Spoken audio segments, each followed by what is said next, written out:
들어올 땐 마음대로였지만 나갈 땐 아니라는 이 구독 과목이 모두 설계된 디자인이라면 어떨까요?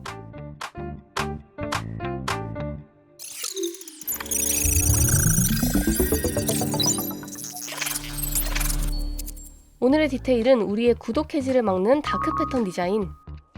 UX 디자인 전문가인 윤재영 교수님과 함께 이야기 나눠봤습니다. 오늘 교수님이랑 이야기 나눌 게 다크 패턴 디자인. 이 다크 패턴 디자인을 알려면은 UX 디자인이 뭔지부터 조금 아셔야 될 것 같아요, 시청자분들이. UX 디자인은 사용자 경험을 뜻하는 유저 익스피리언스의 약자이고요. 사용자 경험을 좋게 만드는 디자인이라고 이제 이해를 하시면 될 것 같아요. 긍정적으로 사용을 하게 되면 건강하게도 만들고 운동을 하게도 만들고, 이걸 이제 악용하게 되면 사용자들을 이제 속임으로써 구매도 하게 만들고 돈을 잃게 만들고, 이제 서비스 측에는 이윤이 되는 방향으로 여러 가지 이제 현상이 생기게 되는 거죠. 그런 기법들을 총칭해서 다크 패턴이라고 부르게 됐습니다. 다크 패턴 디자인의 유형 같은 거는 어떤 게 있을까요? 가입하는 거는 굉장히 쉬운데 해지하기는 어렵게 만드는 로치 모텔이라는 거 많이 불리는데요. 로치 모텔이 뜻이 바퀴벌레 덧 상표 이름이에요. 제품에 바퀴벌레가 체크인은 하는데 체크아웃은 할 수 없다, 뭐 이런 식으로 이제 적혀 있거든요. 단계를 이제 굉장히 여러 단계를 만들어 사용자들을 되게 힘들게 만드는 거예요. 이 예를 직접 확인하기 위해 총 3가지 서비스의 구독 해지 과정을 경험해 봤는데요. 첫 번째, A기업 쇼핑 멤버십 서비스. 로그인 화면에서 마이 페이지로 이동, 수많은 광고를 지나 스크롤을 내리면 멤버십 항목을 찾을 수 있고요. 멤버십 항목을 열자마자 보이는 건 또 관련 제품과 특가 상품 광고, 그리고 끝도 없이 나열된 멤버십 혜택이었습니다. 그리고 이 모든 정보 밑에 보일 듯 말 듯 아주 작게 적힌 4글자 해지하기를 찾을 수 있었죠. 버튼을 찾았다고 끝이 아닙니다. 버튼을 누르면 다시 나타나 우리의 바짓가랑이를 붙잡는 수많은 할인, 특가, 혜택 광고들. 아니 그래서 해지는 어딨는 거야 생각이 들 때쯤 내가 받고 있는 혜택 포기하기 라는 버튼이 나오는 거죠. 눌러보니 드디어 우리가 원했던 해지 신청 페이지가 나왔습니다. 해지 사유를 선택하고 버튼을 누르면 혜택을 모두 잃게 된다는 위협적인 고지와 함께 즉시 해지 버튼이 나타납니다. 총 6단계의 과정을 거쳐야 했고 기존 혜택을 나열하는 특징을 찾을 수 있었습니다. 두 번째, 비기업 OTT 서비스. 마이 페이지를 지나 계정을 누르고 멤버십 버튼을 누르려는 찰나 웹사이트로 이동하라는 안내가 있네요. 버튼을 누르니 자동으로 웹사이트로 넘어갔고요. 여기서 다시 로그인을 해야 합니다. 이메일을 작성하고 비밀번호를 적으려는데 다들 비밀번호 기억하시나요? 저는 몇 달 전에 로그인해두고 까맣게 잊고 있었던 터라 결국 일회용 암호를 받았습니다. 이 일회용 암호를 확인하기 위해 이번에는 네이버에 접속해 암호를 받고 나서야 로그인을 마칠 수 있었는데요. 그렇게 로그인한 웹사이트에서 다신 계정 관리 탭으로 이동. 해지 버튼처럼 보이는 게 없어 살짝 헤맸더니 다시 첫 페이지로 돌아왔습니다.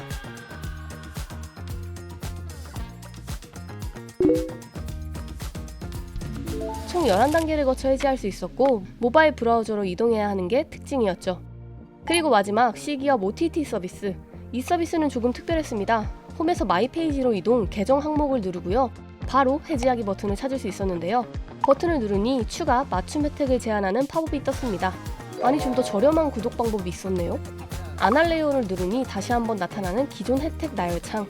이용 자격 이대로 포기하기라는 무서운 버튼을 누르면 또 다시 한번 해지 의사를 묻는 팝업창이 나타나고요.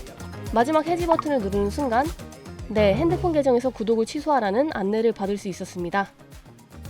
총 8단계를 거쳤고 추가 맞춤 혜택을 제한하는 것이 특징. 앞선 이 모든 유형이 복잡한 단계로 해지를 어렵게 만드는 로치 모텔 안에 포함되는 거죠. 이런 다크 패턴 디자인은 복잡한 설계에만 있는 게 아닙니다. 버튼 디자인도 다크 패턴이 될 수 있거든요. 해지 방을 찾았어요. 그 페이지에서 해지 버튼을 찾아야 되는데 버튼을 버튼처럼 안 만들어 놓은 거예요. 그냥 텍스트로만 만들어 놓는다는 거예요. 색상 같은 거나 이런 사소한 것도 그런 결정에 영향을 끼칠까요? 해지 버튼인데 해지 안 하는 게 이제 활성화돼 있고 해지를 하겠다는 거는 비활성화되어 있어서, 밝은 색으로 안 할래를 그렇죠. 밝은 색을 해지 안 할래로 이제 하는 거죠. 어쨌든 서비스가 원하는 방향을 좀 더 활성화된 버튼으로 만들어서 행동을 유도를 하거든요. 실제로 저희가 해지했던 3가지 서비스 중 2가지 서비스가 이런 색상 배치를 사용하고 있었습니다. 게다가 구독을 해지하는 과정 중에 수없이 마주쳤던 이 문구들 속에도 다크 패턴 디자인이 숨어 있다는데요. UX 라이팅이라고 보통 불러요. 문구를 어떻게 작성을 하면 사람들이 더 즐겁게 서비스를 사용할 수 있고 이해하기 어려운 거를 어떻게 이해하기 쉽게 만드는지 연구하고 그 문구를 디자인하는 그런 분야예요. 아까처럼 다크 패턴과 연결을 시켜서 이제 하면 그건 이제 다크 UX 라이팅이 되는 거죠. 계좌를 확인만 해도 500원을 드려요. 이런 이벤트 혹시 본 적 있으세요? 본 것 같아요. 네, 그게 사실은 좀 함정이 있어요. 사실 실체는 뭐냐면 당신의 계좌 정보를 500원에 살게요가 실체인데 마치 선심 쓰고 선물 주는 것처럼 계좌 확인만 하면 우리가 500원을 줄게요, 선물처럼. 이렇게 이제 문구를 작성을 해놓은 거죠. 들으면 들을수록 괘씸한 이 디자인 막으려는 노력은 없냐고요? 물론 있습니다.